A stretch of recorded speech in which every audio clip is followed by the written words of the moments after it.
I don't know. Okay. Hey, we got it. Hello, everybody, and welcome to the Just Enough Heshy show. Yes, I'm back announcing because Esty, who will call in, beautiful Esty, is on the. She's in Colorado. She's on vacation. I'm talking to our new guest. I wonder what she's doing. And she shocked me. She says, "Yeah, I'm going to call into the show. I'm not coming back till Friday." I said, "Okay, Esty, thank you very much." I hope she calls when I love to hear. Yeah. Anyways, so I'm going to announce my co-host, Neil, my voice of reason. Hey, guys. I'm telling my guests, this Neil is my voice of reason.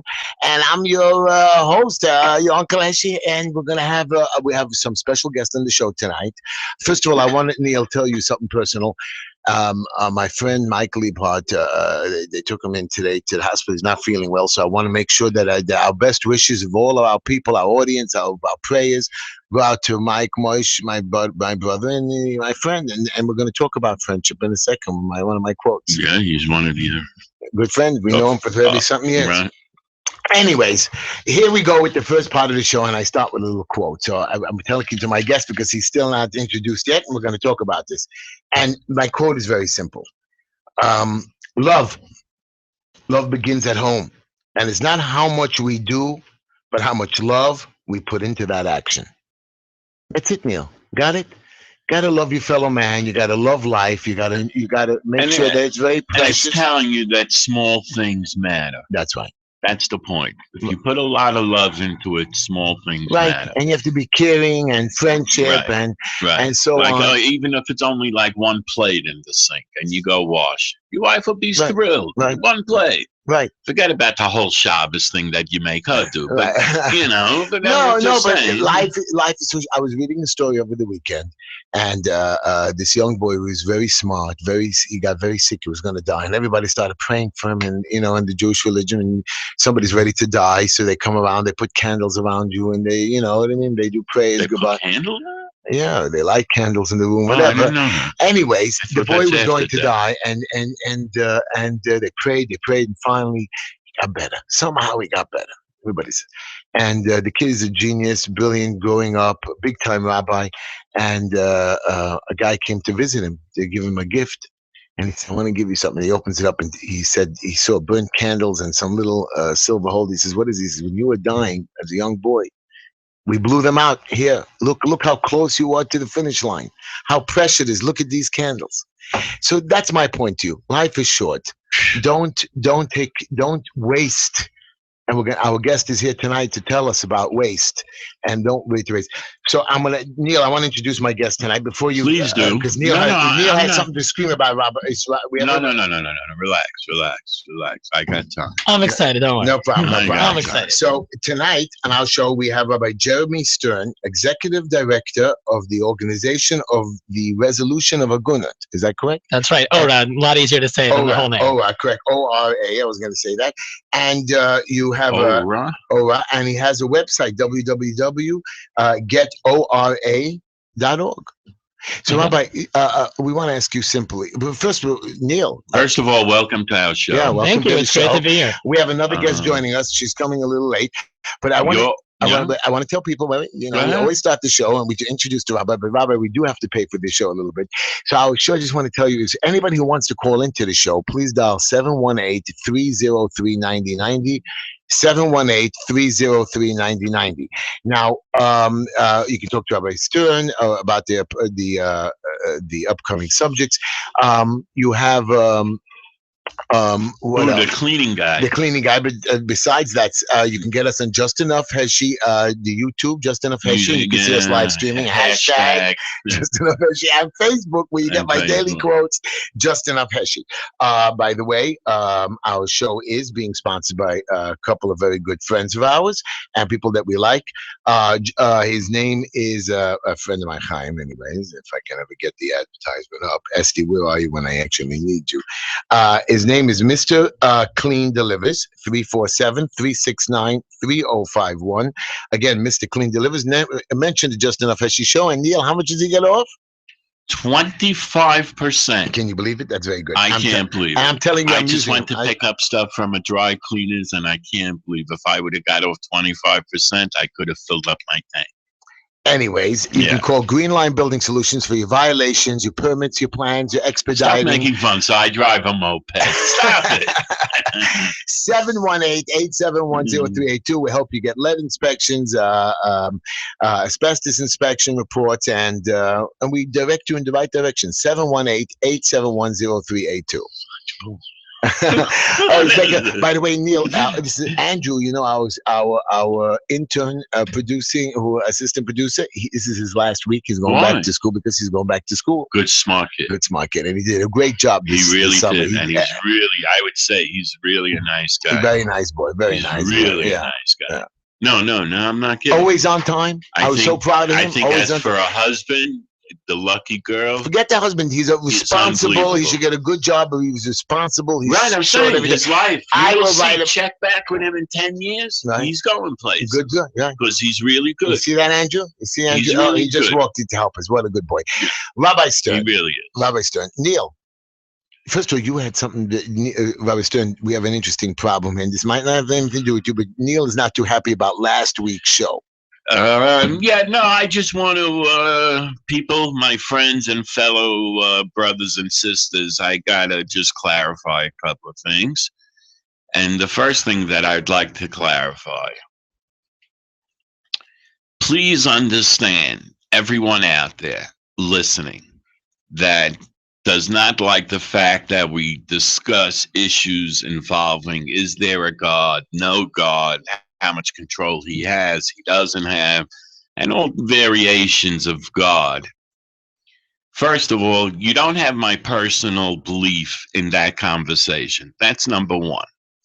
Number two, it is a conversation that many, many people out there would like to talk about and would like to get a clearer understanding of what's going on. And I just want to now get one thing straight to everyone.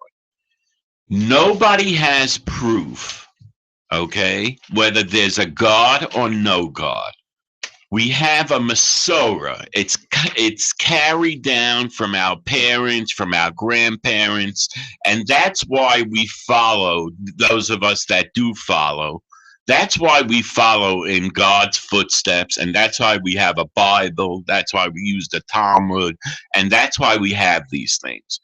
And the idea, just understand, the idea of believing in God is called faith.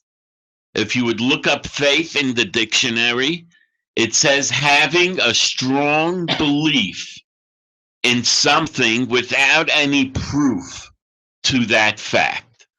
That's what the word faith means. If you want to know exactly, it's having trust in a person or a thing or a belief, not based on proof. And what's the Hebrew word for faith is emunah. Oh. So everybody out there that's concerned about emunah, and they say you gotta be crazy, this, that. There's no craziness in asking questions in something that there is no proof for. You have to come to it on your own.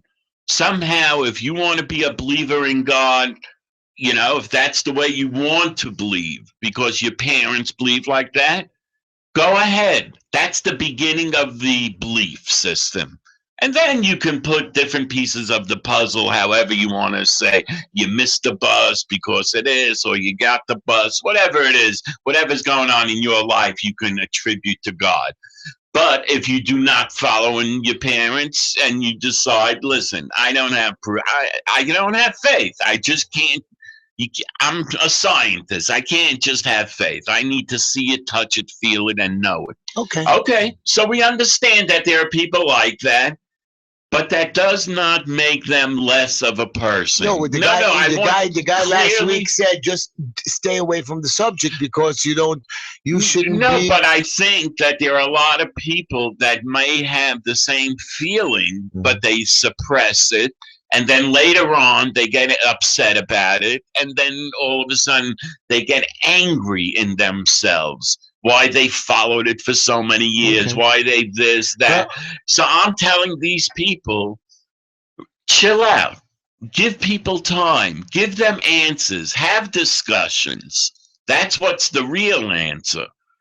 You're the voice of reason. 1 minute. That's one thing that I wanted to make clear. The next thing, some guy wrote into the Jewish press in the editorial this week, and the heading is Talibanism in Our Midst. Oh. Okay, and he writes about the story that happened in Israel, the gay pride parade, where the guy went out and he killed the girl and hurt five others. He's just a very, very bad thing.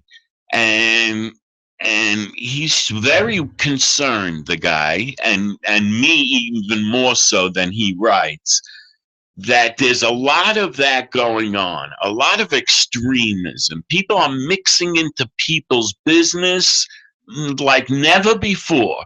Like never before. Your yarmulke's too big, it's too small. Your tefillin are this, your tzitzis is that, your this is that, your sukkah is this. All these religious things, they have an opinion to do, and the truth is, it's none of their business. It's nobody's business. It's between God. It's between God and the person. Okay. And 1 minute. No, don't brush me off. I'm brushing you off because. No, excuse me. Go ahead. Excuse me. One more minute. Okay. Right. And I think people have to learn that and to differentiate between things that are between person and God and between people and people. And it's very, very important to me that the people of our brothers and sisters really understand that when something's between a person and God, like praying or things of that nature, or kashrut, or anything like that, that is nobody's business. You want to go have a talk with someone? No problem. But it's no one's business to tell you you're doing it this, do it like this, I don't like that, I do like that. That's God's business. But when it comes to people stuff, like just shoving people when you're going into a store, not holding the door for the next person, or not saying good morning when you walk by people, just ignoring, saying Shabbat Shalom, saying Shabbat Shalom as people walk by, and things of that nature. Wow. By doing that, I think that's what people should be concerned about. Things that involve their fellow man and not God. For God, it's an individual thing. For your fellow man, that's the way it's got to be. Okay. Anyways, everybody, you can call into the show. Thank you for approving. Thank you for this. I always wanted to hear you add to the way you just brushed me off, I owe you. I didn't brush you off. I didn't brush you off. I just wanted you to give a review for last week's show. No, I wanted to get clear what's going on in my mind. Angry about the emails they wrote about you. You got a lot of emails that said nasty things and things about you, not about me this week. Right, not about you. I was so happy. But people have to really understand that, hey, you got to know your place in life, and that's it. I can't wait to see the clarification next week for this week's show. No clarification. This is stored out. Okay, now we're gonna Neil. We have another guest that joined our show. Her name is Lana. Lana Kin, and we're gonna introduce.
The background, right? So the Torah permits polygamy, right? Yaakov Avinu, Jacob, our forefather, he had 4 wives, right? So the Torah permitted polygamy, but for at least 1,000 years, it's been banned in large swaths of the Jewish community. Certain early European Jews, or Eastern European Jews, Germanic Jews, have Ashkenazi Jews essentially have all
which is something that we promote very strongly. You can go to theprenup.org, theprenup.org. But it still doesn't make anything happen. So let me explain what it does. What it does, it creates a financial obligation on the husband. We've seen it work 100. You could say so, but we've seen it work 100% of the time. Of course, it's backed by the court. Now, isn't it true that the woman doesn't have to accept again? To explain that, so you can hold a man back now. In the same way that it's halakhically problematic and ethically problematic for a man to refuse to issue a get once the marriage is irreconcilable, so too for the wife. We don't support men who we advocate against men who refuse to issue a get, and we advocate against women who refuse to receive a get. You do? We are prepared to do that. Yes. But you don't represent. No, we have a caller on the line. Let's take a call. 1 minute. Can we take a call? No. Somebody wants to call. No. Okay. Lana, welcome to our show. It's Esty. We got to put Esty on the show. Okay, Esty, she can't hold on? She can hold on. Just let's say hello. Give her a minute. Esty? Hello. Welcome, Esty. Hey, Colorado, what part? Downtown Denver. Oh, you got to go out of there. That's not for you. Esty. I've seen the other parts, but it's very nice here. It's gorgeous. Holy crap. I thought the government sucks, but the government doesn't suck so much here because they have a free bus, they have nice roads. Esty. Like this place is, they give so much to the community. There's parks, there's water fountains. Who do you think's paying for it? You're taking my dollars from New York and you're sending it to Colorado so that you can ride a free bus in Denver? My God. Esty, we have a great guest on the show tonight, something that you would be very interested in. Yeah, I heard, yeah. And what do you have to say about this, Esty?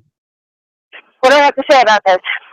No, I understand where he's coming from. I mean, once, even in Christians, like once you consummate the marriage, that's considered married, and you can't just go back so easily.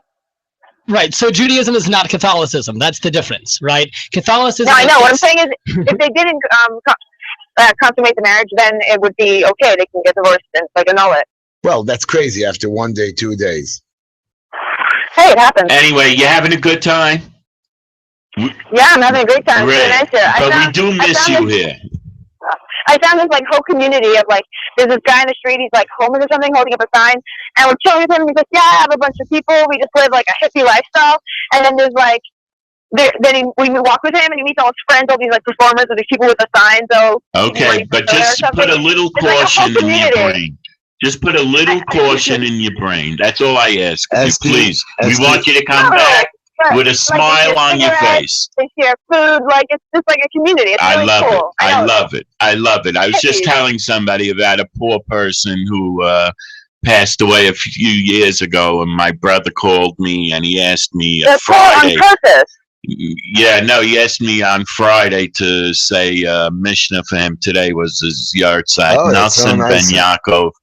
And he was telling me a story. The guy was like a homeless kind of guy. He had a place to live, but he was that type of a person. Yeah. And, so home free.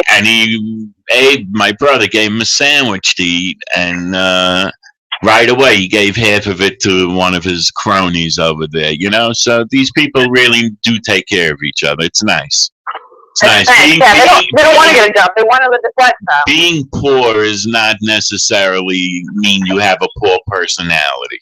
That's all. Esty, just because you're on vacation doesn't still get you off the hook. What show is the people listening to, Esty? You guys are listening to the Just Enough Heshy Show.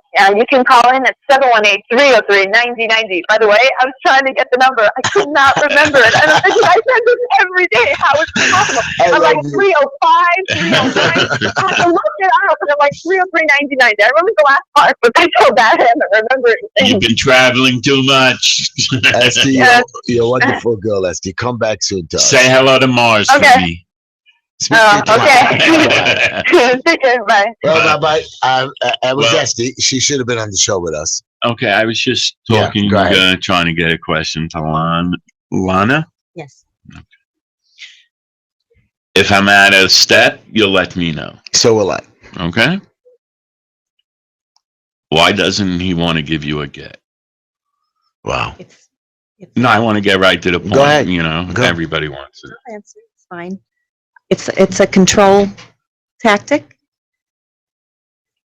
for one, and also it's extortion. He's asking for $500,000, and we have a son from the marriage. He wants custody of that son.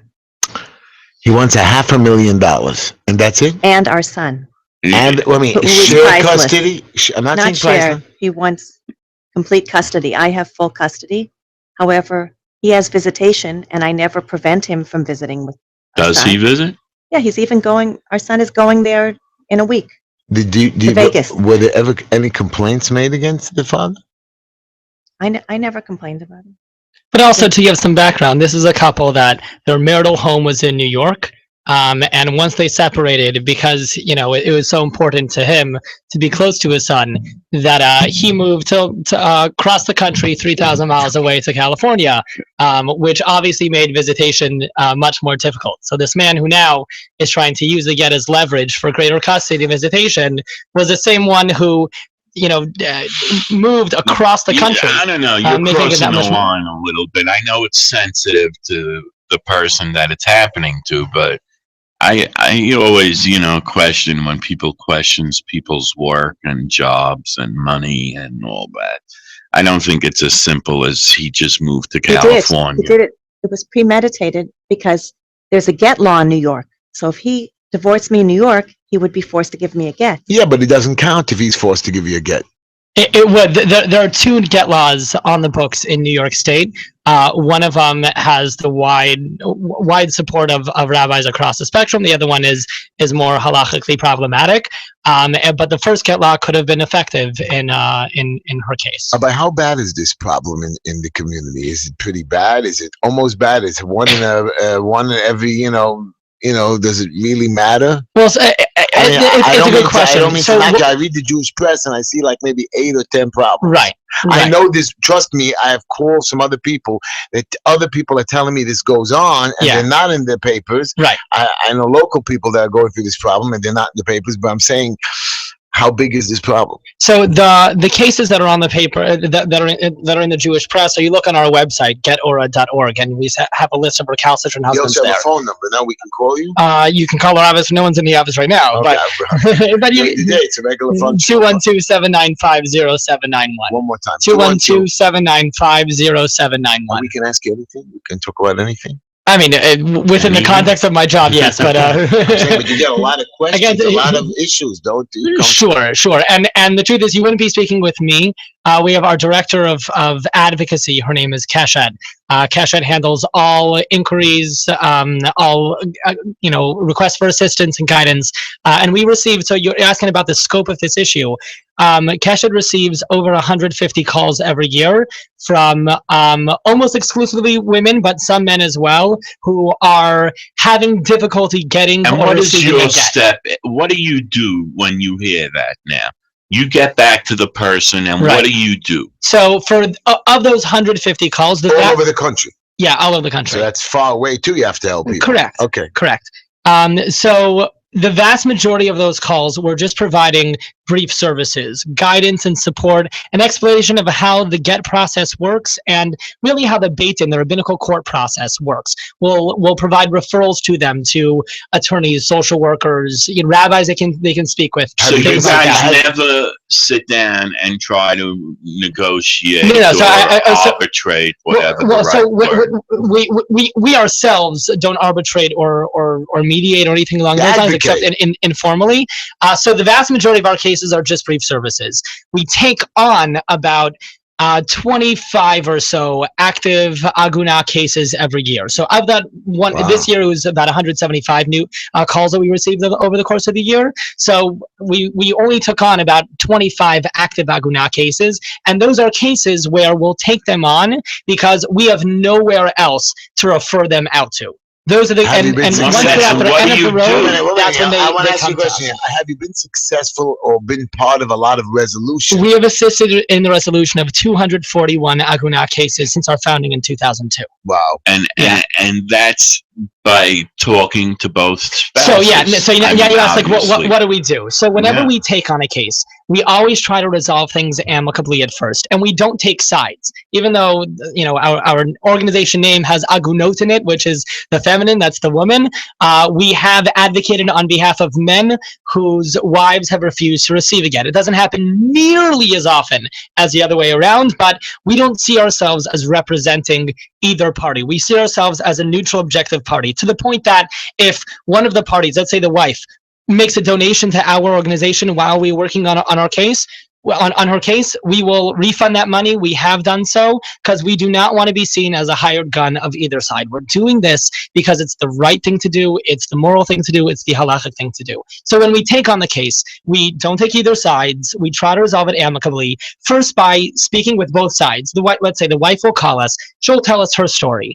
And then one of the first things we'll do, we'll call the husband and say, we heard her story, right? You must have a story as well. So let's hear your story. Let's hear your perspective. And let's see if there's a way. I don't want to tell you. Oh, so if he doesn't want to speak with us, then he doesn't want to speak with us. We're assuming these are adults. Right. Well, they're going through a bit of divorce. But often they won't. Bit of divorce. Sometimes they won't. Can I ask you a question? Yeah. And now I'm going to maybe, you might get angry at me, but this is what I've heard. And I don't get angry at questions, don't worry.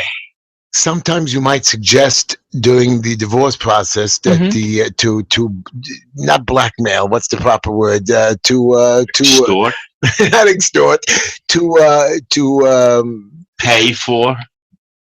Remind you that I'm in charge and that I will make accusations and you won't be able to see your children ever, or I will accuse you of doing bad things to the children. We had a rabbi on the show that said 25% of everybody, especially those people going through the divorces, molest their children. So, two things to explain. And that does happen. You've had that involved with your... you said 25% of the children are molested. Right. Nothing to do with divorce. Nothing to do with divorce. Right. But there was the process that, No, I just want to be clear. I got you, but he was probably, remember, he said everybody. So, number one, the cases that we take on average, when we take on a case, the couple has been separated, this is the average, for about 3 years. We're dealing with far on into the divorce process. That's what I'm saying. The vast majority of these calls do not become active Agunot cases. Like the real Agunot cases are where it's been separated. Why does it take so long? Why can't we get involved right away? Somebody wants to get So divorced. We actually, what we're doing now, starting September, we're starting a Jewish divorce hotline to provide more of those brief services and to provide greater guidance to people earlier on. But usually what we're able to do earlier on in the divorce process is we're able to provide them with critical resources and guidance and support so that they know where to go, where to turn to. In Jewish high schools and in seminaries and yeshivas, they don't teach you how to get divorced. In Beis Yaakov's, they don't teach you how to get divorced. And people are overwhelmed. They don't know where to go. They can call me if they want. I got divorced 5 years ago after 25 years of marriage. And I'm still best friends with my ex. Yeah, and great with the kids. You are beautiful. I love you. I'm jealous of you. You're better, you're happier than me. No, I'm very happy. But are you ever helpful in resolving the issue? Which means he said yes. No. Reconciliation. So, like I said, there's never reconciliation. Like I said, when we're taking on these cases, there have been cases of reconciliation. People fight for 3 years. We have had cases where they've reconciled. My family. We have had cases where they've reconciled. We've also had cases where they reconciled and they became a dormant case for us, and then it reactivated as a case because then they separated. So that's happened as well. But again, we're not dealing with a few weeks after their separation where there's still a chance to go to a therapist. Or some chance for self-advice. Right, we're dealing with far into the divorce process. And the other thing that's important to stress is that we focus. Wealthy people? No, not at all. Across the socioeconomic spectrum. And what's important is that we focus specifically on the get. So you talked about allegations with custody, things along those lines. We focus specifically on the get. Our approach is that once the marriage is irreconcilable, there's no excuse for a get not to be issued and received. And so we focus on the get. That's our job. And so women will often tell us, they're so grateful to us that they're fighting these protracted battles in court over finances, custody, and they know that they could turn to us to focus on the get. They have their attorney to deal with the custody battle, the financial battle in court, and they can turn to us to focus on the get. And so that's what we do. So when we take on, Okay, Lana, what is your status now? I mean, what is happening? I'm basically an Agunot. I don't date. I'm a religious woman. I don't date. I work and take care of my children for almost 11 years. Children? Pardon me? Plural? I have 5 children. Oh, you have 5 children. This was a second marriage. Oh, then, okay. How long were you married? The second time? For maybe 2.5 years, 3 years. And before. What happened with your first marriage? Is that what the show is about? No, I just want my personal life. I was divorced. Divorced, and you have custody of those children. I had custody of my children. Yeah, beautiful. No, I'm just trying to get a handle. So now you don't talk to this man at all. Who? The first one you're waiting for a get. No, I'm saying the second one. We can name him. His name is Mayor. We don't have to talk about the name. Mayor Ken. I email him. He sometimes goes by Yisrael Mayor, Israel, That's different all things. fine by me. I'm not getting that good. I talk to him if I have to. Oh, so you usually we email when it has to do with our son. If he wants to see him. And don't you ask him for a get? I've asked him many times. And what does he say? No. Why? Well, now he doesn't say that. Now he says, "I gave you a get." Oh. He says, "Why? Go pick up your get." Okay. Where's the get? This is a whole other story. Yeah, so there are a lot of pieces here. So you can't make a copy, another one? No, so it's not a kosher get. It's not a kosher get. And he went. Yeah, okay, you can go. No, go ahead. So I'll just explain from, I guess, as the rabbi in the room, I'll explain from the halachic perspective. Layman, we're not too smart. I'm not so smart. Go ahead. Neil is smart, not me. Go ahead.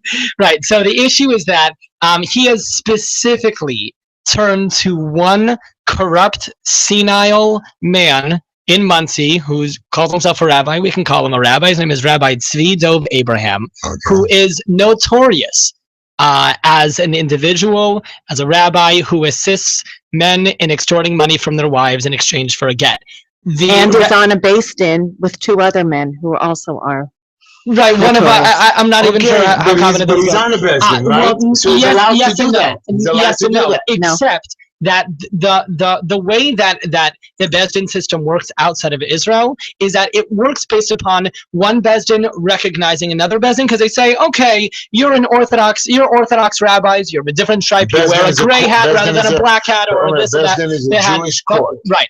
But we're willing to accept you. He is the one Bezdin in the world, with the rabbinical court in the entire world, which no one accepts. And we, in fact, have letters to that end from the Israeli rabbinate, from rabbis in Muncie, from the biggest... Somebody recognize him. You can get 3 people together and say, recognize me, and recognize. I don't even know of the 2 other rabbis who are on his Bezdin. He's a corrupt, senile man. And so that's the problem. So who goes to him? A lot of only recalcitrant husbands looking to extort money from their wives. And I would like to. He may, or maybe he does, maybe he doesn't. He's also the rabbi who officiated. Yeah, so that's exactly Mayor's wedding. He's the only rabbi in the country that would have married. When Mayor took on this second wife, the only rabbi in the world that Mayor could get to perform this wedding to his additional wife, Daniela Barbosa, in Las Vegas, was this one Rabbi Abraham, this corrupt, senile rabbi. And they had a minyan, by the way? Maybe not. They didn't invite me, so can I ask you a question, Neil? You know him personally, right? He has friends that... He has 2 sides. So he has a side. I wouldn't have married him. I understand. No, but Neil, I'm lost here, Neil. You're not divorced by your Jewish way, correct? Correct. But you're divorced in American way? Yes, civilly divorced. So he's allowed to go to Vegas and remarry civilly. From a civil law perspective, so civilly, he's married legally, no problems. Right. According to Jewish law, he's a bigamist. So the court says, hey, you gave the girl a divorce, I'm married, so there's nothing they can do to him. Right. So from a civil law perspective, that there's a separation between religion and state, church and state. And so from a civil law perspective, there's very little that we can do, right? Except do what my organization does, which is organize communal pressure against these types of individuals. So we'll organize peaceful demonstrations, things like that. Like quote unquote type of backing. He has bigger backing than you think. I didn't want to bring it up. You're asking questions of, does he have friends? I'm going to ask you a big question right now, and this is what we heard, that he got 100 rabbis. Not three, wait, not one, not two, 3 corrupt judges. I got you. 5 corrupt judges. They're taking money. There's 100 rabbis that said, hey, man, you okay? So, you did the right thing. Heshy, 100. I don't know how that works either. I'm sorry. I have $10,000 in my hand right now. I'm not going to show it to you, and you're not going to know if I'm lying or not, but I have $10,000. How are you going to prove that I don't have $10,000 in my hand right now? I ask you to show it to me. No, but I'm not going to show it to you. But he showed the 100 No, rabbis. he didn't. That's the trick. Never did. Never Impossible. did. We've called Rabbi Abraham, That's why he's asked for excommunicated. a copy of it, and he won't show it to anyone. And that's exactly the thing. Sounds so vicious. This letter of 100 rabbis, right, is specifically the whole idea of heter me'er rabbanim, a proclamation, a permission of 100 rabbis, right? That's what it's called. Is when you have a situation where, let's say, the wife is refusing to receive the get. The wife is comatose, right? Lo aleinu. So the ban on polygamy by Rabbeinu Gershom 1,000 years ago was not intended to create also an agun problem, also a problem of chained husbands whose wives are unable to receive a get, and so therefore they overrid the rabbinic ban on polygamy with this escape clause, which states that in a situation where the wife is unable to receive the get, for example, you can get a proclamation of 100 rabbis from 3 different states issue a public proclamation stating that, Yankel Schwartz has tried to give his wife a get. He's deposited an unconditional get for her to receive. Once she's able to receive it, he continues to support her financially as he's required to do according to Jewish law. And once she decides to receive the get or is able to receive the get, she can then receive her unconditional get. So why don't we make the same thing in a before he gets married? Yeah. Forget the get process. You do the same thing in writing, and that he never gets credited to, he can never remarry. If he does, he can remarry, but you have this one renegade, senile, corrupt rabbi. That's a problem. But anyway, it doesn't seem like it's not the first time I heard this story. Kind of guy to deal with. I mean, like Lana said, people have faces. Does he have more children with the new wife? No. They've been married for 1.5 years. And how many children did he was he married once before? Yes, he had 4 children from that marriage. He had 4 children from that marriage. So who's... So that's what it comes down to, is that he has this story that he's built up. And this is a really critical point. And for listeners who are listening, if I can make one super critical point in the entire evening, this is it, which is that the refusal to give a get, the refusal to issue a Jewish divorce, is a form of domestic abuse. And why is that? Because domestic abuse is not just about black and blue marks. It's about a pattern of controlling behavior. It's about a repeated assertion of power and control from one spouse over the other. That's exactly the term that Lana used. She said, he wants to control me. That's exactly what they do. And so abusers, what they do is, rather than focus the blame on themselves, because that's what we should be doing, is focus the blame on the abuser, they turn the whole thing around and point the blame at the victim. That's exactly what Meir has done here, is that he's the one who's recalcitrant. He's the one who's a bigamist, who's flagrantly violated Jewish law. Have a side to the story too. And he turns around and points the finger at Lana. And that's a great question, which is, doesn't he have a side of the story? And so that's the answer, is that in abuse, there aren't 2 sides. It's never, ever okay for a man to beat his wife. True. Ever. True. There are no 2 sides.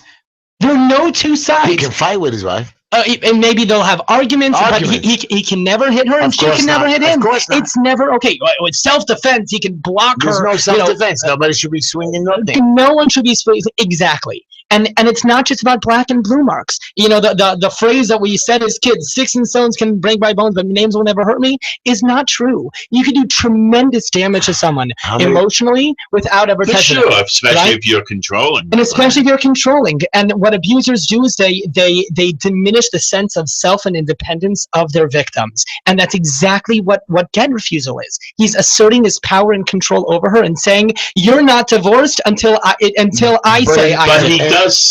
But he does say what he wants in order to have abusers will do. I'm just saying. In other words, it's not like you don't know the he's score also a bit of a here. chameleon, depending on the day, depending on the hour. Why don't we? I mean, let me just see. Since the guy's a big talker, and Lana says, now, hey, after 10 years of suffering, the man is ready to make a deal with me. 10 years, right? 11 years. I'm sorry, almost 11 years. I apologize. Can't we? He only wants $500,000. And our son. I'm not kidding. But the son is going to. How old is the son? How old is the son? He just turned 14. 14. Okay, I mean, 4 years. 4 years. Right. And the point is, and he allows you to have visitation, right? She allows him. I allow him. No, but I'm saying he wants to have the kids' custody, and he'll give you visitation. He didn't say that. Can we tell him to say that? I'm sure, just like you give him. You're saying give in to his extortion? Give in to his extortion. And $500,000. Are you going to pay that $500,000? Maybe we have to. We'll have to go up to the listeners. Hello, people. This is a serious issue. I'm not making fun of it.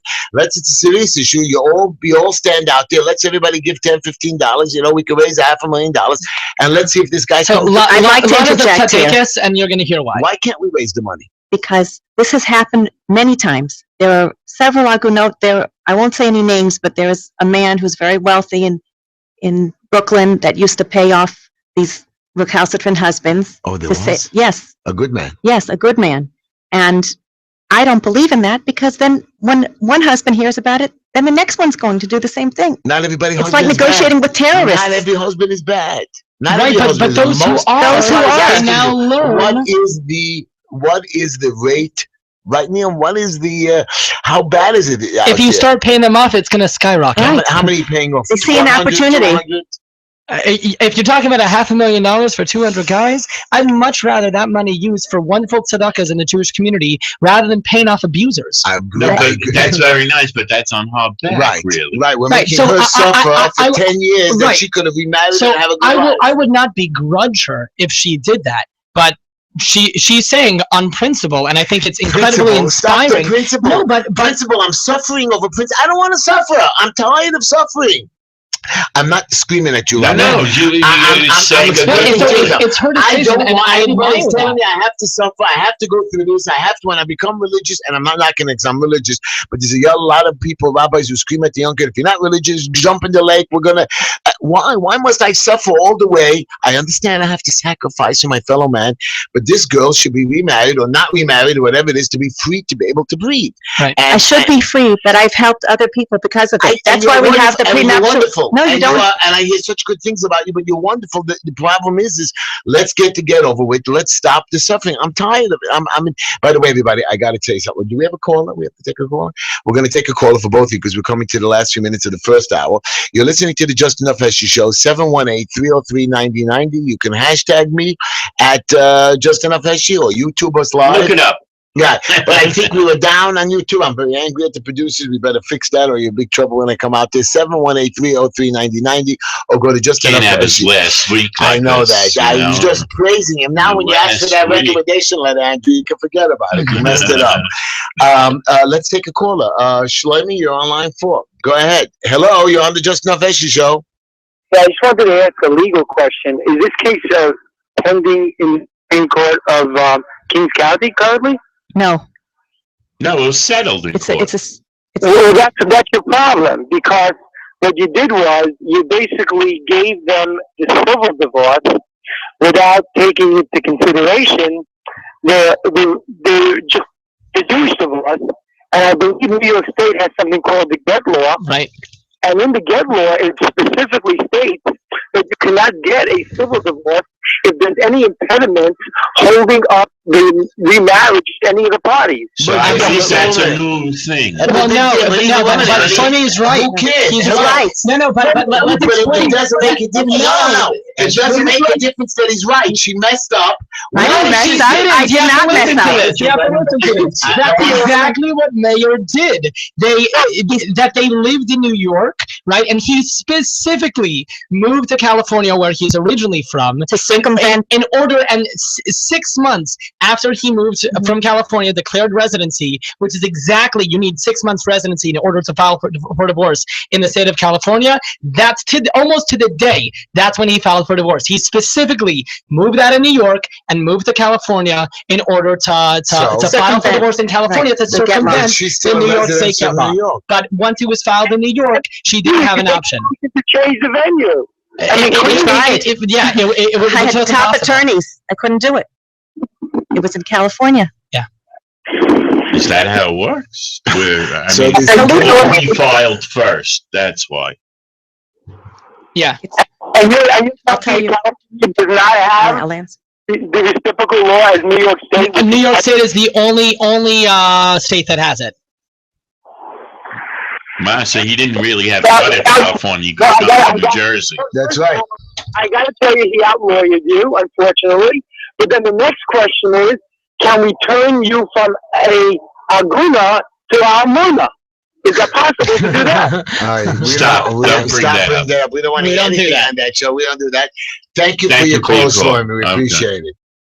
Now, Lana, just to be extremely clear, because this is really important, our organization is only involved in activities that fall within the line of Jewish law and civil law. We do not break any laws. Let's just be extremely clear about that.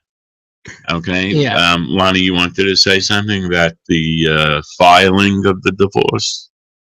I filed for divorce first, but I was advised by my attorney that it would be easier for me to get a get if my husband was the plaintiff.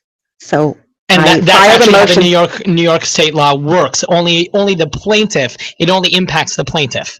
So I filed a motion to discontinue, and hoping that he would file for divorce, and that's when he moved to California. Yeah, but even if you would have filed first, you couldn't have resolved it without both parties, and you wouldn't have had to close up and accept the divorce. Not true. A civil divorce can be imposed by the state, and the state would say, you want to get divorced, Mayor Kim? You want to have your assets divided and things, all these issues settled?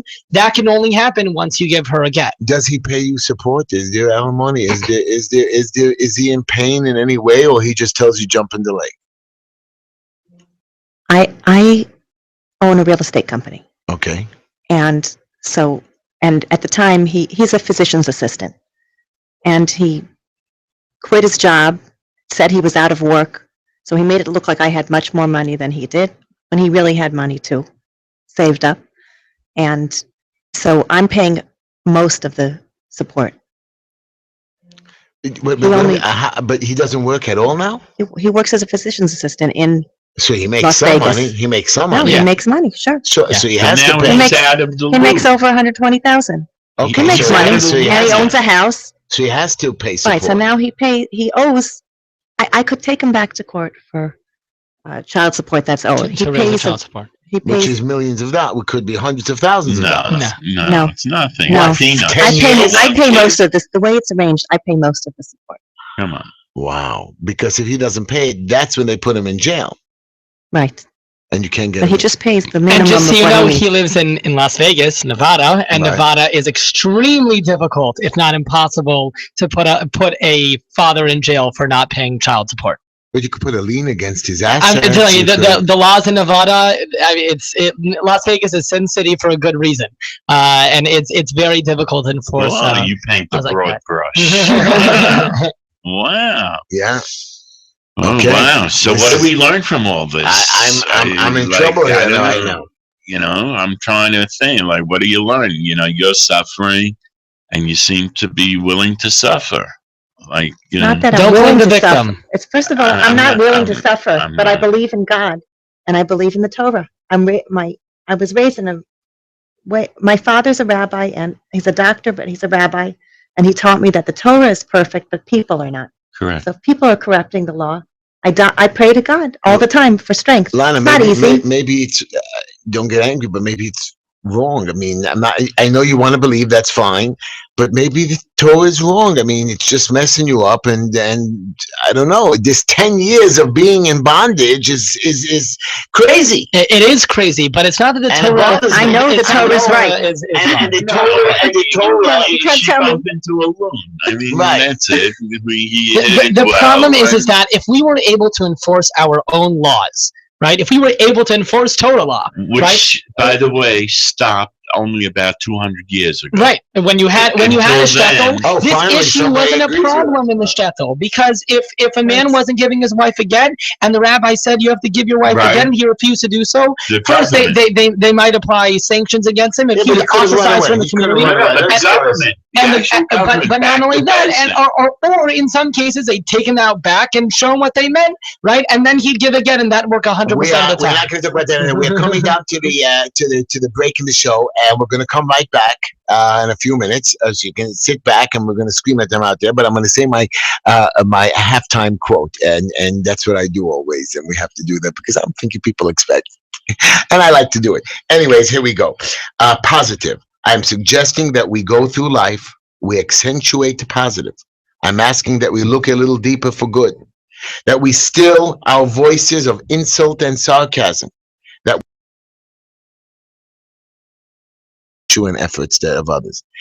I don't know what to tell you. My quote here it speaks out, cries for you. Anyways, everybody, we'll be right back to the Just Enough Heshy show. Please call in 718-303-9090. Rabbi Stern has a lot more to explain to me, and I don't want him to scream or throw anything at me during that. And I wonder if, you had top-notch lawyers. You're suing them?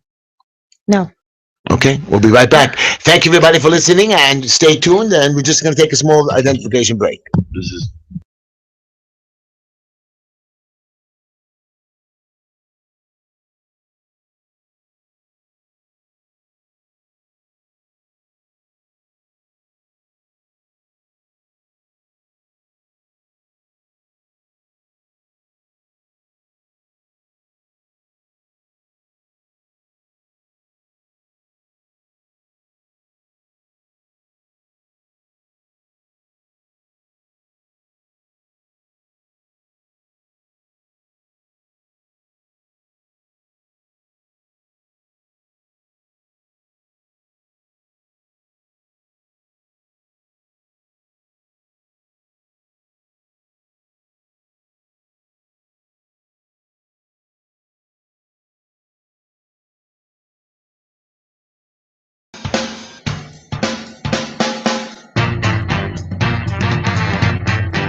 When you hit the dance floor, you gotta be jumping, yeah.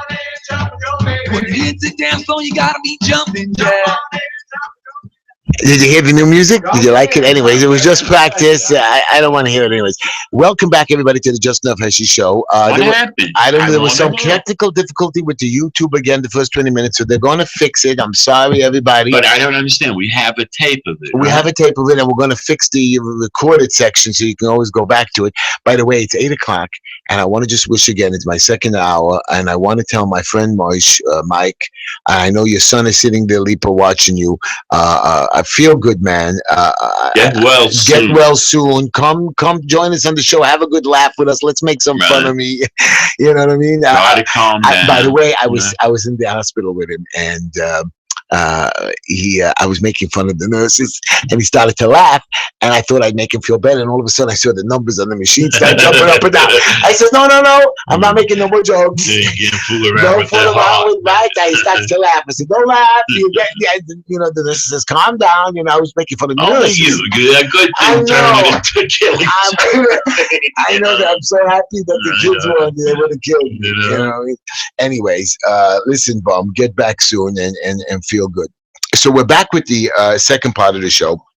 And we are going to keep discussing. We're going to take calls. We're going to take calls. 718. 303-9090. And I want to tell everybody as 303-9090. Right. And this show is being sponsored by Mr. Clean. Mr. Clean, but it's not only Mr. Clean, but yeah, we got Mr. Clean.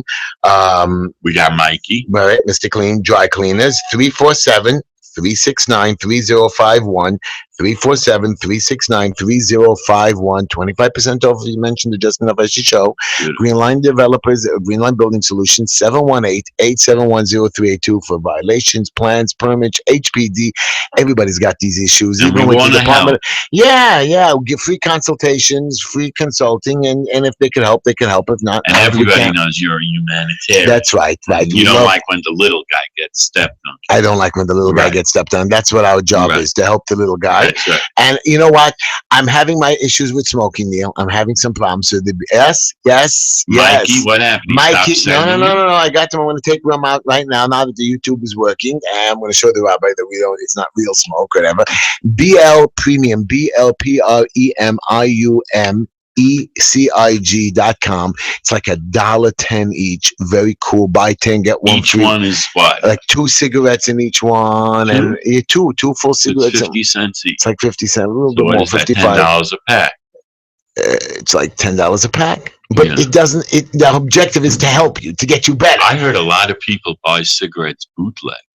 But those are very bad. Those are sick cigarettes. You can get very sick from them. That's what I hear. And I remember. You can get very sick from all cigarettes. When I was a little kid, from all cigarettes. Bye-bye. From all cigarettes. I agree. A lady on the street told me, "Oh, don't smoke. Don't smoke." Oh, she's so right. I know. I should have listened. Yeah. Rabbi, welcome back to the show. Lana, welcome back to the show.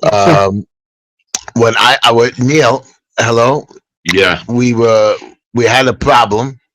Yeah, it sounds like a real problem, and I'm glad that the organization that the rabbi represents is issuing a new hotline to get involved much earlier in the situation.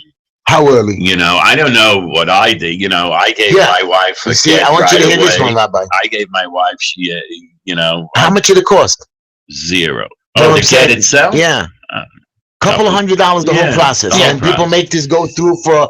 Why is it even a couple of? Shouldn't it be for free? And I did the civil right way after we did the civil.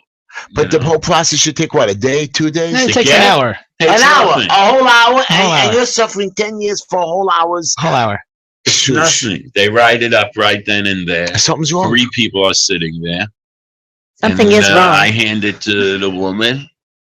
And we both cry a little and get the hell out. You have to cry?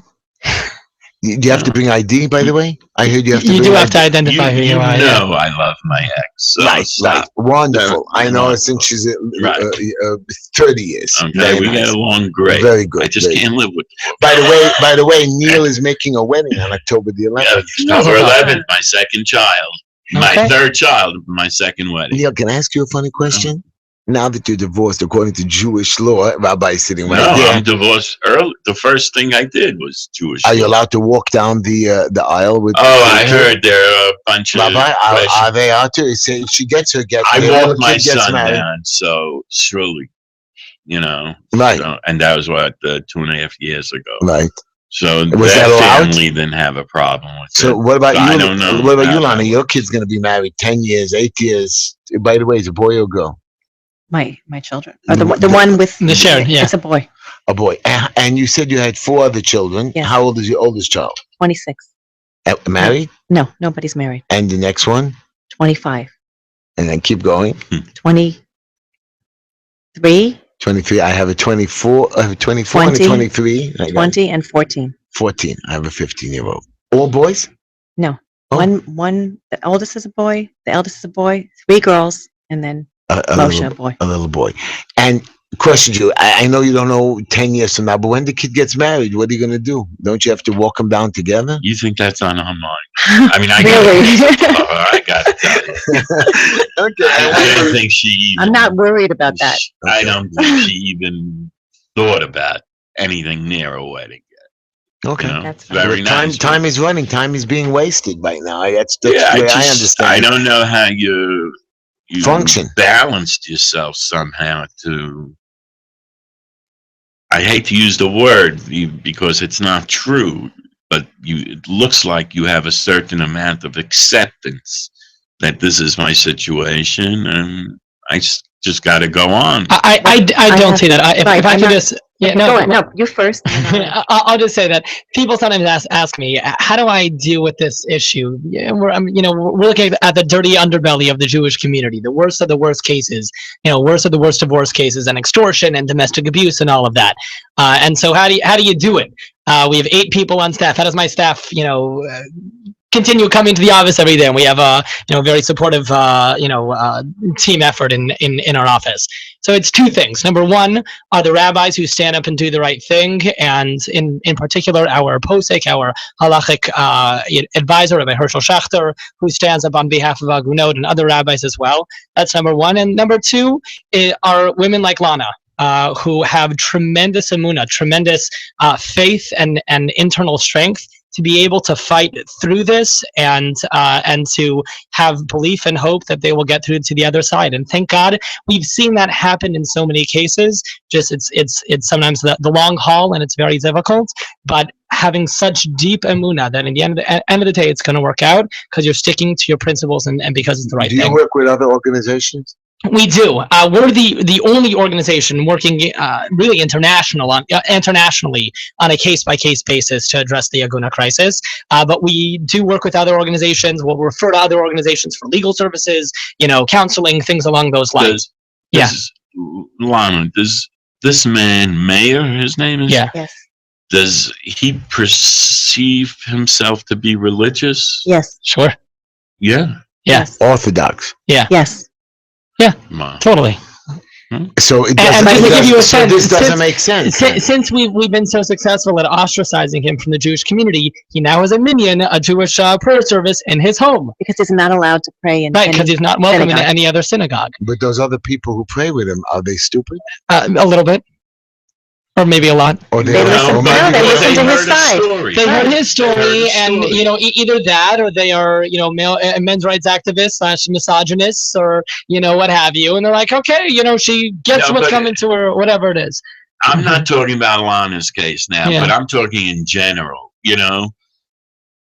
It seems money is a very big factor. It's one of the primary factors. It seems like the children for men seem most of the time more like a depending on the case. Depending on the case, sometimes it's also a real motivating factor. It seems like money can be the answer to end the whole deal. Right. That's right. For some cases, and that's why it's very disgusting. That's what puts the money. Who gives a damn? Everybody fights over money. They fight over the house, the cars, the children. It's amazing. It's amazing. I didn't have any of this. Any of this. I know. I'm so proud. I love you. You're wonderful. Any of this. Yeah. I didn't fight over money in this marriage. I just wanted to get. I didn't want anything from him besides. When you both came into the marriage, did each one take from the other side, or everybody left with what they had? Are you saying when we separated? Yeah. Did we take? You just came in with what you had, and you took with what you had. Nobody took from the other side. We came in with what we had, and he took what I had. Wow. In the civil divorce. In the marriage.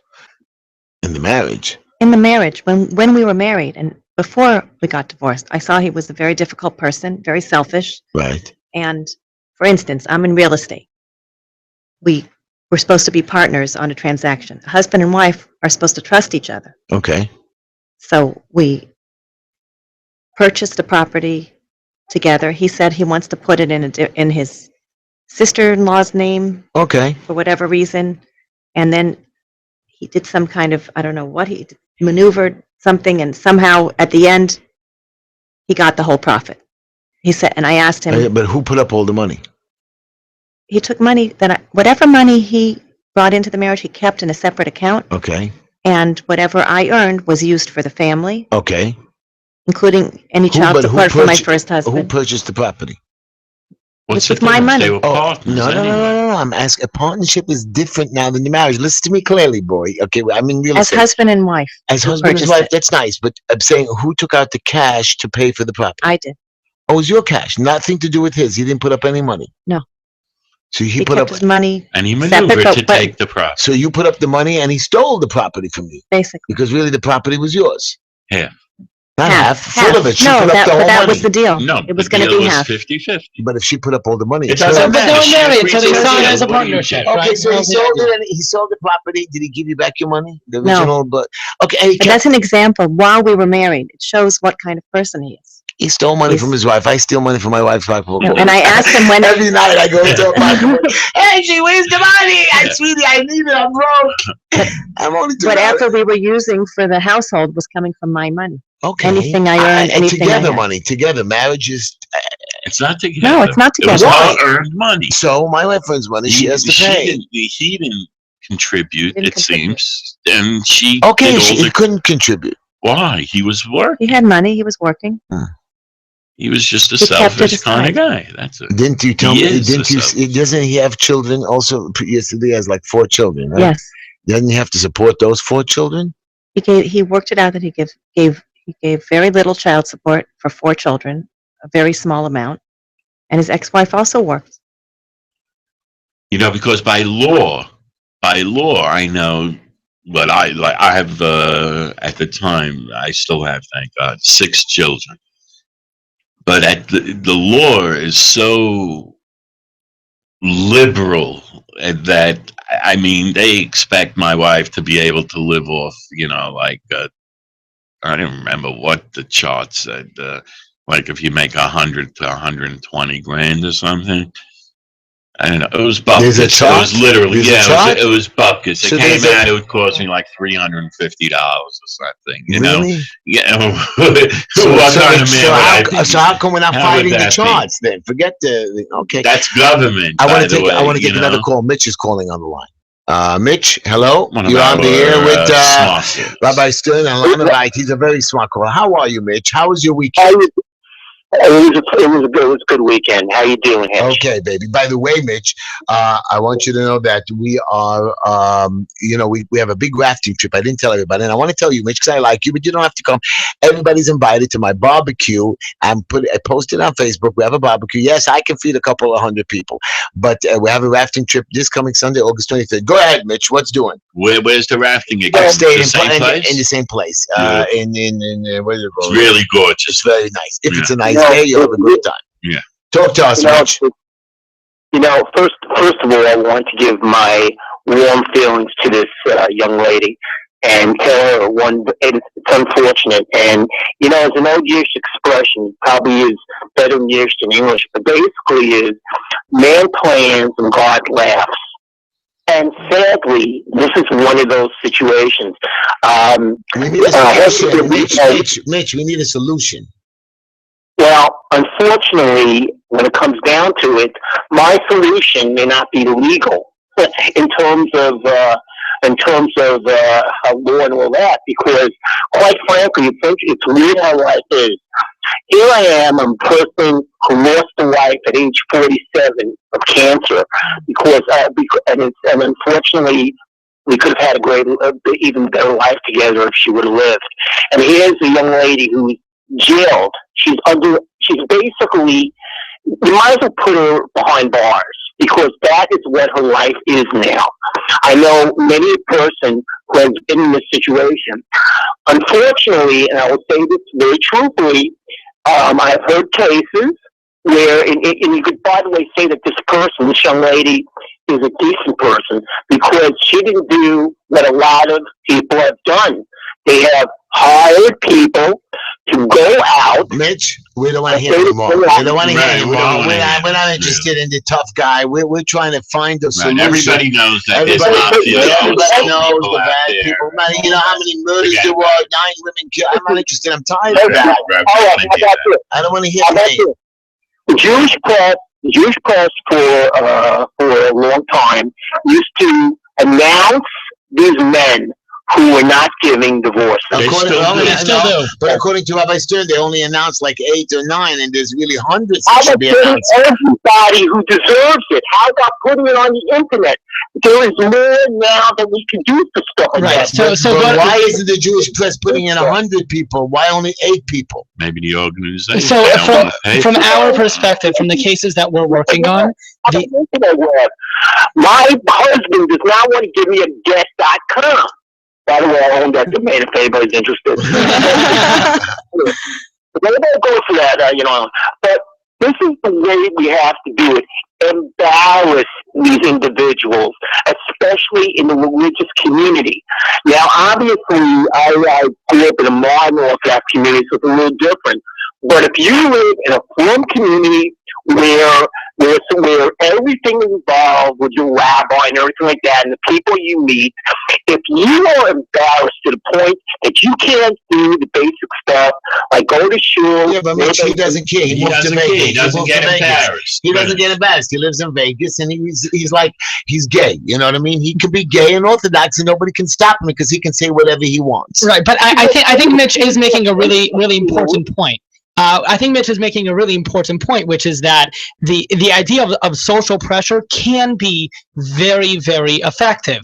The problem is that in almost every one of these cases, these guys always have a sob story. They always have their family and friends who rally to their tell defense. Us the truth. 10 years. What's his story? You know it. Tell us. His story is she's this crazy Meshuggah now who won't pick up the get, and I'm the victim here because she's shading me. Where's the get? This that we were talking about before. That's the whole thing. The whole thing. Is it videotaped? Is it announced? Nothing. Nowhere. So, but I'm saying, is it videotaped? This is what he says to his family and friends, and that's why he has a website. His website, it says pick up the get.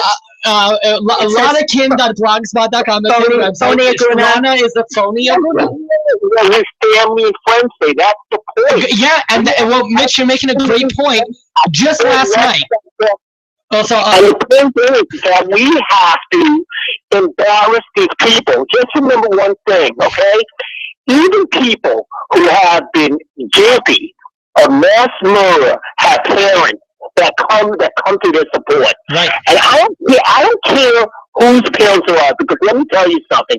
If you have parents who are mentions, and you see what the hell your son is doing in life, and seeing that what a bum he is and what a piece of garbage he is, even parents, what you want your child, I don't know. Parents, not true. Parents, I don't mean to be mean, but parents will support the kid. Your son. If my son did it, I'd be upset with them, but you know what? I'm being honest with you now. I would support them. I love them, even though they're wrong. I know Rabbi looking at me. Would you see the family rallying in front of your house, Heshy? That's what everybody's doing. I know. And let me say, he's one of those with no shit. But this is wrong. If your son runs into the middle of the street, a little son. If you have a little kid who runs into the middle of the street, right? Do you say to that kid, oh, you really shouldn't run into the middle of the street, but you can do what you want? No! You grab the kid by the arm and you say, don't run in the street. That's a terrible thing to do. That's a dangerous thing to do. Sometimes you have to be sure with your kid and say what you're doing is wrong. And let me tell you what we did last night, because Mitch is making a really good point. What we did last night, we had a rally at a wedding. Whose wedding was this? This was Mayor's nephew who got married. Mayor's sister's son was the chassan, was the groom. And we had a rally right outside of this wedding. Why did we rally at this wedding? We called up Mayor's sister Malki and her husband Yanki, and we said, please don't let Mayor come to this wedding. I knocked on their door on Friday morning. What did they say? So when I knocked on the door on Friday morning, Mayor's brother-in-law, the father of the groom, saw me, walked right past, refused to speak with me, right. but the nephew, right, the mayor's nephew, who's the groom, answered the door, and he said, this is none of your business, get off my property, I'm calling the police. He's right. Right? So that's what they said, and this family continues to support and defend Mayor, and you think they're wrong? Absolutely yes, wrong. Why? Absolutely wrong. Absolutely wrong. Actually, let me tell you something. If you had daughters, you wouldn't be saying this. I don't. Thank you, Mitch. Hold on. Don't Thank look you, at me Mitch. that way. I don't disagree with you that she deserves a get, and this is wrong what he's doing. And I would scream at them. I tell every man, If Mayor's what give a get, even if you're wrong, even if you're never going to see the children, even if she's lying, even if you lose everything. I told her, I have a friend of mine that went through a hellish divorce for 3 years, and he gave it. I said, give up, boy, give up. It's not worth it. You give the get. It's wrong. Work it out later on. Yes, no, maybe. Always give a get. He gave a get. That's what we do. That's the right thing to do. Absolutely. I'm not. You're going in a way like I'm against it. I'm not against it. I'm just telling you that he has a parent instinct. Right. We have to support our kid no matter what it does. Not no matter what. If your kid if your child is hold on a sec. If your son. Not your son. I want to only speak this hypothetically. If someone has a child who's molesting children, right? Continues child after child and is molesting them. Are you gonna be like, you really shouldn't do that. I really don't like it. And he says, well, I want to stay at your house. I want to come for Shabbos. Can't I stay at your house? Can I bring the children can I bring the boys that I molest to your house? Is that okay? We watch him. We tell him no. We tell him okay. And so here, Mayor Kin will stop the day that his family and friends say enough. We're not supporting you anymore. Mayor is and all these guys are empowered by their family and friends who continue to support them and defend what they do. From a psychological point of view, what is really happening here? I mean, Mitch, he's only not allowing thank you for the call. Mitch, he has no real control over. One minute. He wants to say one more thing. Mitch, I want to say one thing. This is to young lady. I just wanted to wish you, as you soon to celebrate Rosh Hashanah and Yom Kippur and all that. Let me tell you something. I have good feeling for you and your children and your family for a good year, and I'll be praying for you, my dear. And listen, good luck to you. Mitch, the same to you. Thank you. And I'll be praying for you too. Okay, we're going to take another. Mitch, have a good one. Good to hear from you. I want to take another caller. I want you to hear this call, Neil. I lost it. I lost the call. Look at the producer. I lost the call. I pushed the wrong button. He's laying back. He's sleeping back. Wake up and get that call on the phone. Oh, here we go. He wants to get paid. I know that. He wants to get paid, and I am paying him to sit back in the seat. You see what Lonnie's doing? People use me as well. No, but people really have to understand Heshy, Hold on. I'm putting through to somebody hung up. His kids can do anything, and they do no wrong. Okay, that's the bottom line. And that's He's one of those kids. Unfortunately, and so you ask how this happens, and that's how this happens. I wouldn't fight with him even on that. In other words, I'm his friend for 35 years. And you want a solution to this? I wouldn't be able to fight him on it because he has such a protective guard over them that it doesn't matter. They told the teacher to drop dead. It doesn't matter. Not true. The rabbi to do this. Speak to them. I know you speak to them, but then you're late. Anyways, let's take the caller. Let's take this caller. Hello, caller. You're on the air with Just Enough Heshy. How are you? The rabbi? Hello? Yes. Hello? Hi, my name is Mr. M. Mr. Who? Mr. M. Mr. M. I work in Lana's company in Monte. So you like M&M? Yeah, exactly. Okay, M&M. Yeah, I work with 15 other people, Jewish people, and all kinds of people who are working for her. And I can just tell you one thing: she's a special woman.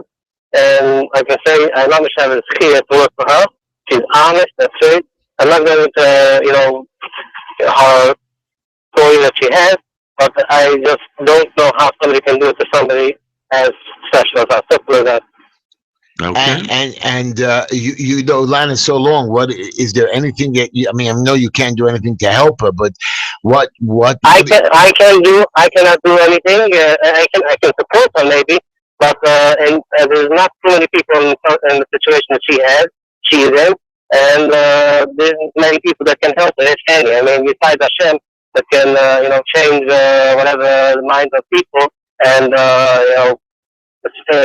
he should decide whatever. Mr. M, can I ask you a question? What? Can I ask you a question? Go ahead. Why is Hashem doing this?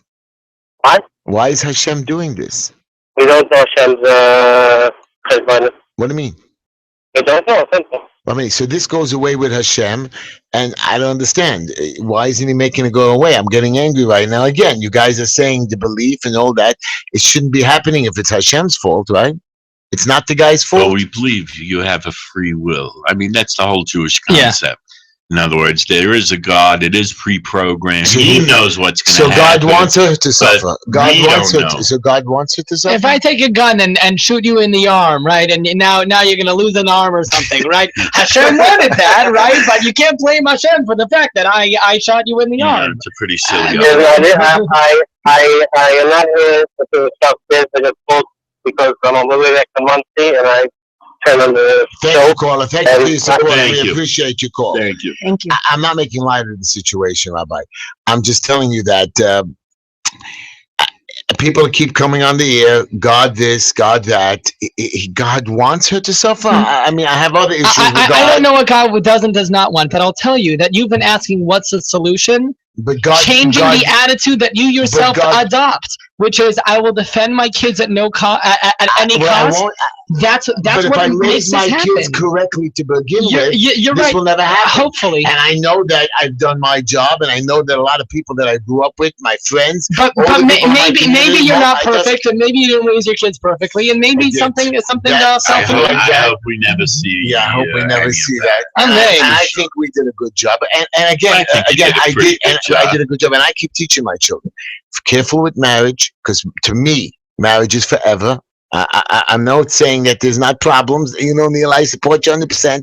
But in my world, the way I teach the children, that marriage is a one-time deal, and it goes to the end of the line, and you got to be very careful how you pick it, how you run it, how you act as a, like you said, he wasn't considerate. Was he mean to you in any way? But I don't think I should say this on. I'm not sure she wants to go to the specifics. No problem. I mean, he's a bad guy. I would assume that. I don't believe the type people of person are bad. who does this, right? You know, I believe people are a combination of good and bad. Right.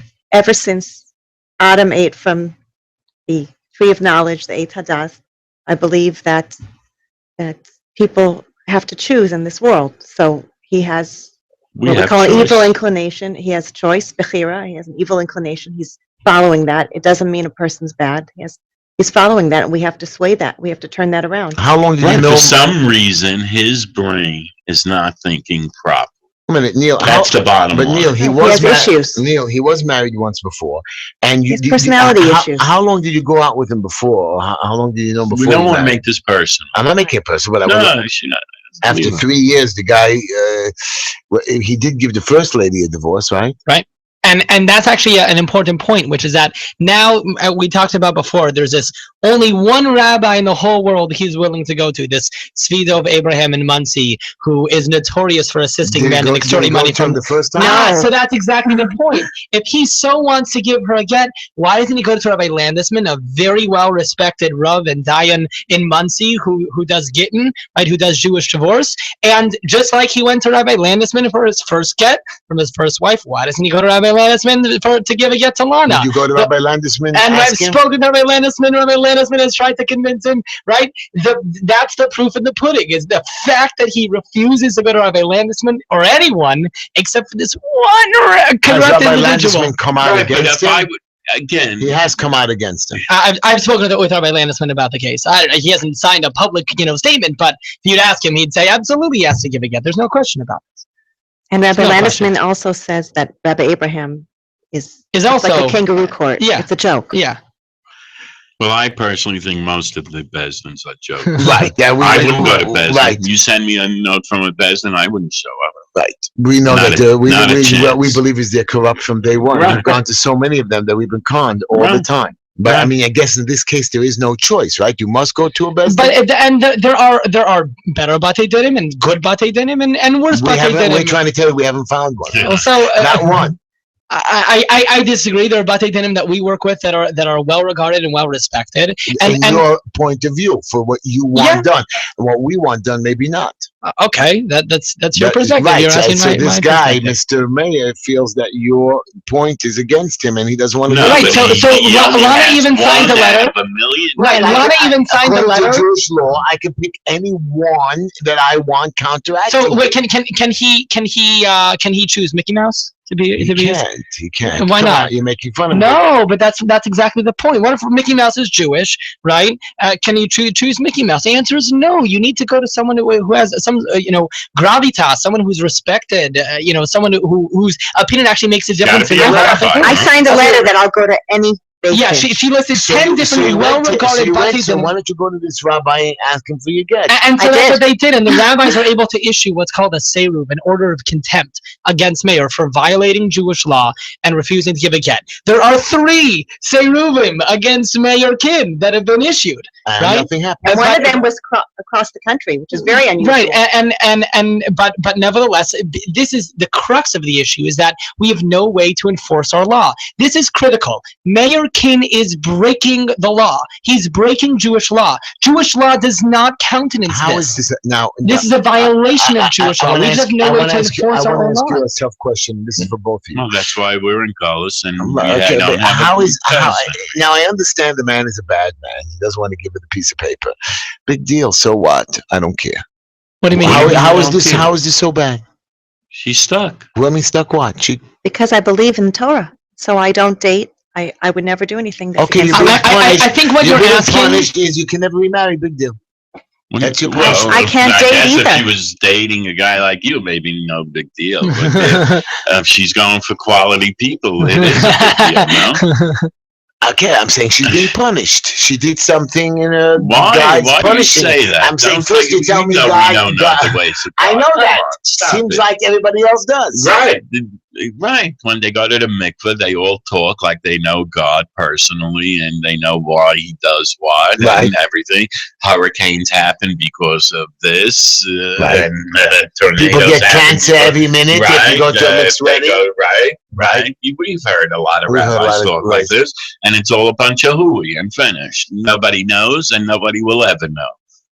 Period. Have you gone to any big rabbis? I'm not talking just get rabbis, like the holy of the holies. I don't want to say any names, but you know what I mean. Some major rabbis have weighed in on her case. Like Bob Lubavitch and all those the big boys themselves, and nobody. The seruvim that were issued against Meir were by the two rabbis. The head of the Jews, all the there Jewish is no people. one head of there the Jews. Jews. There is a chief and says, "Hey boy, I'm very upset with you. I'm the man." Do you eat OU products? Yeah, okay. Yeah. So the 2 rabbis who are the head of the OU, Rav Belsky and Rav Schechter, they are the 2 top rabbis of the OU. Both of them have signed seruvim, orders of contempt against Meir. You're making a mistake. Okay. Someone like Belsky is very political. He doesn't have a straight arrow following. I'm sorry. You're mistaken.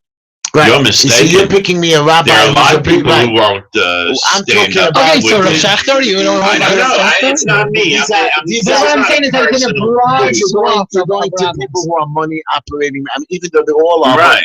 I'm talking about leaders like, leaders like about. Anwar Sadat or Menachem Begin, like those kind of people. And people who lead thousands of people and say, listen, not that I give some organization or I'm a respected Rav Schechter is a Rosh Kollel at Yeshiva University. He's signed he's signed the smicha papers of hundreds, if not thousands, of rabbis. Is that credible he doesn't to you? have a following like what? I'm scared to say. Okay, wait. So are you saying if we have another rabbi, is this guy Hasidic? Is this guy Hasidic? Mayor? No, he's not. He acts like. But which Hasidic background he is says he from? Majid. But he says, we don't know. I never heard, but is it part of like the Bob or the Sa? And having another rabbi sign on to a piece of paper is not going to convince me. Those are big guys. I'm telling you. Those guys control, not like a few people or community. They won't listen to them. It's not in their community. You're barking up the wrong tree. You're barking up the wrong tree. Well, what's going to resolve this case, like I said before, or what I think has the greatest likelihood, I'm not a Navi, I'm not a prophet to know exactly what will and will not work. But what I anticipate has the greatest likelihood of resolving this case is once Meir loses the support that he gains from his family and friends that enables and empowers him in his recalcitrance. Once that happens, he will fall. That's what we see happens all the time. Wedding? So he stayed inside. He's a coward. He wouldn't come outside. Did you saw him get there? He got there before we arrived. But someone who's supportive of us, who was inside the wedding, who came out, said he was standing there at the corner of the social hall. No one was speaking to him, but it was the buzz throughout the wedding. But all we were asking the family to do, all we were asking them, we would have gone home if they just would have said to him, Mayor, you're not welcome. And then we wouldn't have ruined their wedding. That's all we were asking. And you believe that would have hurt him? Absolutely. And the fact that they were yelling, some of his family members were yelling back. To your wedding? That's I don't know. No, but they're so strong in their support of him. How come you don't go to his work every day now? Seems they weren't so strong. He was standing alone in the place. But they didn't. Well, how about he go to his work? We've tried that. We've tried that as well. Right now, right now he's in Vegas. He works at a hospital. It's harder for us to organize, tens and hundreds of Jews to join us in Vegas. But we've tried. We've had 2 rallies outside of his home in Vegas. When he was living in LA, we had 2 rallies that I think of there when he years ago outside his parents' house. Outside of his parents' home as well. We've tried a lot of different things, and we had a rally at his bigamy wedding that he had. We had a rally there, and it wound up on the front page of the New York Times. So we tried to pressure him before he got married. His parents, where do they live? His parents live in Los Angeles. And they're part of a community? Yeah. And nobody can convince them to convince People them. have tried. Yeah. What about that family that tried? So many people have tried. Friends of the kids. He's just not interested. But he doesn't blood is stronger than justice, right? Isn't that the phrase? And that's what it comes down to. That it's family, and therefore it doesn't matter what's right and what's just in this world. They're going to stick with their family. Anyways, and Lana suffers as a result. You're listening to the Just Enough Heshy show. I hope this is an interesting topic for you guys. I'm learning stuff, and I'm interesting, and I have questions. Don't get angry. You're listening to Just Enough Heshy show, 718-303-9090. We're being sponsored by Mr. Clean Mr. Clean Delivers at gmail.com, or Mr. Clean Delivers, 347-369-3051.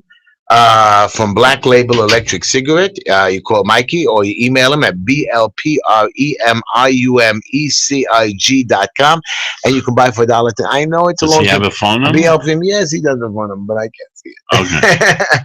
Anyway, 561-239. 5941 561-239-5941. You can reach Mike at blpremiumecig.com. Also 718-871-0382. Green Line Building Solutions for all your permits, plans, and HPD violations. We are talking to Rabbi Jeremy Stern, the Executive Director of Organization for the Resolution of Agunot, and Lana Pressa. Kin. Lana Kin.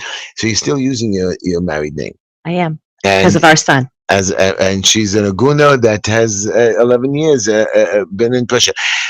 You talk to him every week, right? You talk to him civilly. Am I correct? No. Oh, you don't talk to him civilly, but don't Not you? if you have a problem with the kid, he doesn't see the kid every week. No, he lives in Las Vegas, and we live in Muncie, So when New does York. he see the child? He sees him every other major holiday, like 1 year Passover, let's say odd years, even years for Sukkot. So he gets him 4 days out of. And in the summer, he gets him 2 weeks. So basically, he gets his kid for. And winter break. A month out of 12 months. Something like that. Month and a half. Yeah. So can't you just fly the kid? Maybe that'll make him happy if you fly the kid back and If he forth wants every him, other week. First of all, I wouldn't do that to our kid, to fly him back and forth. If the kid wants it. If the kid wanted it, fine, but he doesn't want that. He doesn't want it. So didn't he tell this to his sometimes he tells his father, I don't want to go to you this holiday. And he wants to stay with me, so that's fine. He's a big boy now, right? Yes. I know that my kid's 15 years old, and he knows how to talk back to me, and he tells his mother certain things, and even though I don't agree, maybe he goes to tell his father, hey, man, give her a get. I didn't involve him in that. Yeah, because I didn't think it was proper. I know you don't want to involve him, but you know he's not a dumbbell. No, he's actually very bright. Come on, he's not. And he's also well-adjusted for a reason. My kids have been very smart. They're involved. My family, each of us discuss family issues. We have family meetings. We're all involved. And I talked about sex, drugs, everything with them since they're little kids. You're telling me the kid has no opinion, didn't say nothing, didn't get angry, doesn't go to therapy? In the past, I've sent her to therapy when necessary, but when we were going through the divorce, but he's well-adjusted.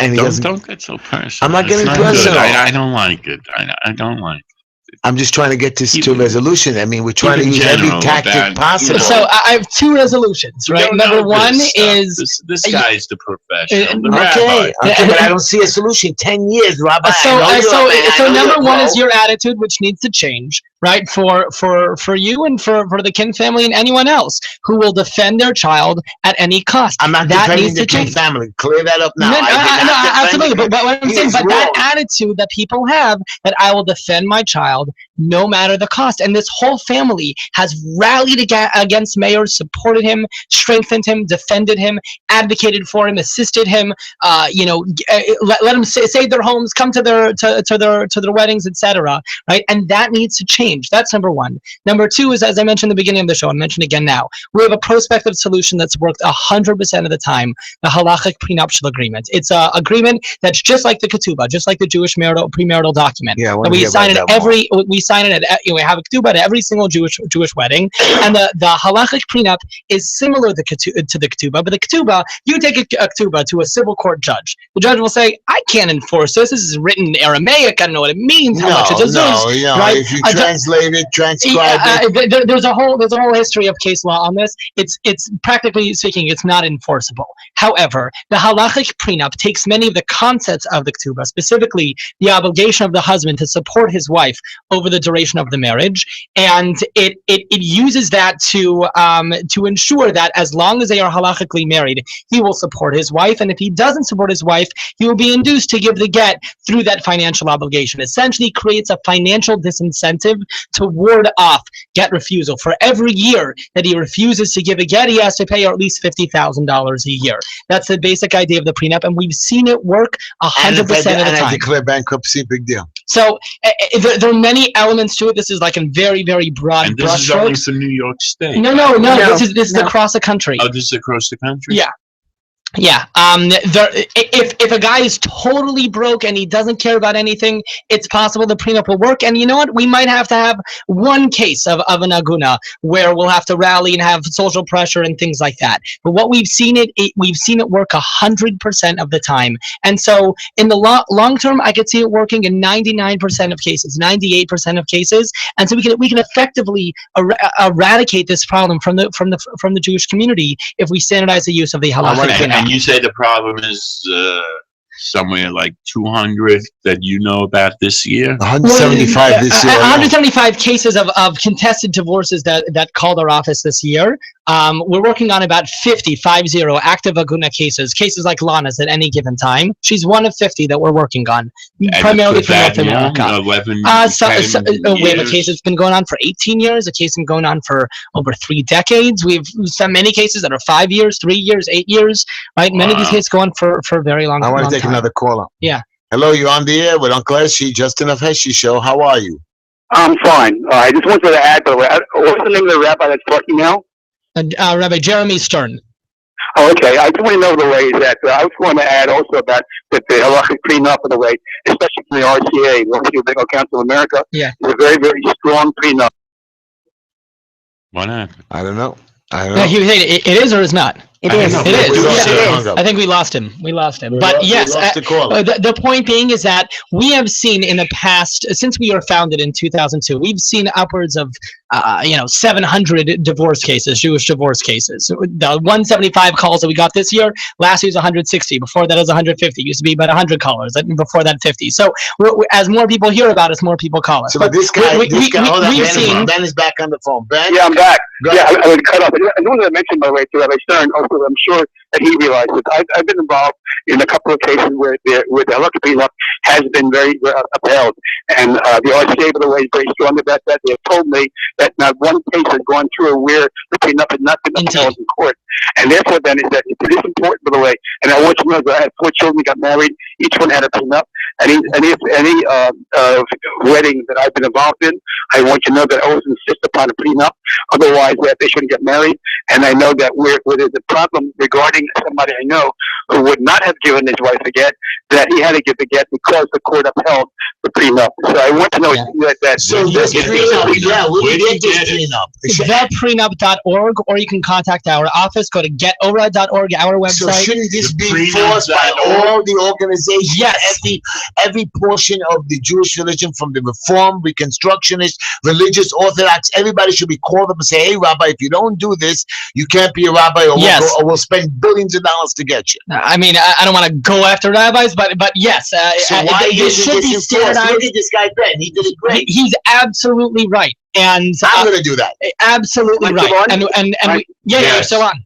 All right, I want to know is that it's a very important way, and I want to know is that I know that the rabbis of Heshy, most of them will not officiate at a wedding until they have a prenup because of the importance of that. And there's too many, as Rabbi Stern mentioned, too many cases like the woman you have today, who have been, shall we say, have been left not only Agunot but poor because of their failure to do so.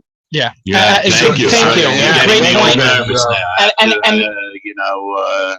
I'm making a wedding October 11th. So make a sign. Theprenup.org. That's where you got to go. Get that signed. Theprenup.org. Neil, how do we force people to do this? How do we force them? I think by just people seeing stories like Lana's really shouldn't. I think that's an important part. Every father should teach his daughter before you get married, you have to have the prenup, and that's it. And what happens if some guy says the Torah doesn't say we should do that? It has nothing to do with it. That's all nonsense. We have to make it a standard throughout the community. So now I have a solution. Yeah. So everybody who gets married does this prenup. Yeah. So now, is there a time limit to give a divorce? I mean, that means she can still be in the same problem with this prenup. Well, so like I said, and I think Ben was the caller, right? Yeah. We've seen it work 100% of the time. We've seen the prenup contested in Beit Din, in rabbinical court, in civil court. It's been upheld every time. And we've probably come across our desks upwards of 700 Jewish divorce cases over the past almost 13 years, really, since we were founded. And we've never seen a case where a halachic prenup was properly signed and a copy was available and a get was not given within a short period of time. We've seen it challenged and upheld and worked every single time.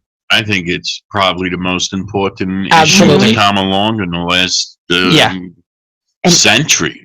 And Jeremy, didn't you tell me that my case was the impetus for this? You once told me mine was one of the cases that was the impetus. It's certainly, maybe that's one of the reasons that this happened to me, so that people will have that. So he's saying that God is using you as an example. You see, that's what I was trying to say. But now it's going to be over. I believe one day it will end. I have faith. Believe this? Thank God we've seen terrible cases like Lana's get resolved. Probably the Hasidic people won't use it. That is a challenge in the more insular communities in the Orthodox world, absolutely. In terms of the halachic prenup, but we've seen cases like Lana's that have gone on for years and years. We resolved the case earlier this year. How many years were they separated? I'm trying to remember how many years. 13 years or something along those lines. That the couple, 12 years of the couple had been separated, and it was a matter of what was the straw that broke the camel's back. We just had rally after rally after rally after rally, and it took I think it was 12 years. 12 years too long for her to get a get. Don't get me wrong. It was way too long for her to get a get. But eventually it worked. And eventually he just got tired of us running after him, having these rallies and putting pressure on him. Stern, what about this guy, Epstein? What's with that name? You're asking about Rabbi Mendel Epstein. I'm asking, isn't he on your opposite, isn't he on the opposite side of you? What do you mean the opposite side of me? He says don't give a get. Then I don't know what you're talking about. Isn't that guy, his daughter, his daughter was a lawyer that represents not to give a get? No. So there's Rabbi Mendel Epstein, his daughter Batsheva Epstein Hershko. He was an advocate at Toain in rabbinical courts, and he was often hired by women to advocate for them within the rabbinical courts, the Batei Dinim, to advocate for the women to get a get. And he also, there was a whole criminal trial against him in New Jersey because he conspired to beat up recalcitrant husbands, beat up these men. And so to be exceptionally clear, we're not involved in our organization in any illegal activity. Did you have make sure that's clear. Did you have any dealings with him? not in terms of any illegal activity that he did, but he was a prominent advocate within the rabbinical courts. And so we had cases that he was representing the wife. We had cases where he was representing the man, and we were on his opposite That's side. what I'm asking you. So he that represented the man. So but he didn't pick he- his side. You would never represent the man. say that again. No, he would represent. No, I him, too. said that before. That if a woman is refusing to receive a get, we actually have two cases like that. He represented men not to give get. That's what I heard. Generally, my understanding is that he represented the women too. But he did represent people who did not. We had a case where he was representing the man's side. I said, don't give a get. Essentially, yes. So make up his mind, right?